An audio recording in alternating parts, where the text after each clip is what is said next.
ছোটবেলায় সবাই বলতো সময় নষ্ট করো না, কাজে লাগাও। কিন্তু কখনো কি ভেবে দেখেছি এই সময় নষ্ট করার মাঝেই লুকিয়ে আছে সৃজনশীলতার মহামন্ত্র? বিশ্বের সেরা মস্তিষ্কগুলো ঠিক এভাবেই কাজ করে, একটু থেমে, একটু নির্জনে, একটু নিজের সঙ্গে কথা বলে।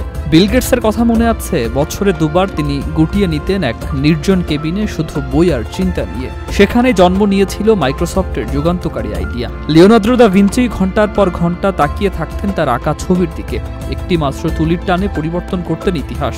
এরা সবাই জানতেন মস্তিষ্কের সবচেয়ে বড় শত্রু হলো অবিরাম ব্যস্ততা, আর সবচেয়ে বড় মিত্র হলো একাকিত্বের নির্জনতা।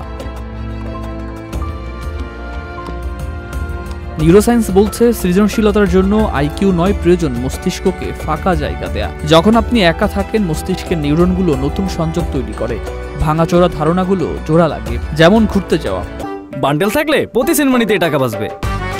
বিকাশ সেনমানি বান্ডেল কিনে জিতুন প্রতি লেনদেনে। নতুন জায়গায় মস্তিষ্ককে দেয় অপ্রত্যাশিত উদ্দীপনা। যেমন অভিনেতা অভিনেত্রীরা প্রতিটি চরিত্রের আগে ব্রেক নেন, ভ্রমণে বের হন, ফিরে আসেন নতুন শক্তিতে। আমার জীবনে তাহলে কিভাবে শুরু করবেন? দিনের শুরুতে শান্ত কোণে বসে শুধু শ্বাস নিন, কোনো চিন্তা নয়, শুধু নিজেকে শুনুন। যারা আপনার শক্তিকে দুর্বল করে তাদের এড়িয়ে চলুন, বাছাই করুন ইতিবাচক মানুষদের সঙ্গ।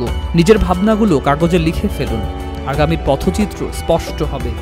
জীবনযাত্রার এই দৌড়ঝাঁপে আমরা ভুলে যাই কখন থামতে হবে আর কখন একা হতে হবে। কিন্তু ইতিহাস সাক্ষী, সবচেয়ে বড় আবিষ্কারগুলো এসেছে নির্জন মুহূর্তে। তাই আজই এক কাপ চায়ের সঙ্গে সঙ্গী হন নিজের, হয়তো সেই ফাঁকেই মিলবে আপনার স্বপ্নের সমাধান। সুকান্ত সরকার, চ্যানেল আই।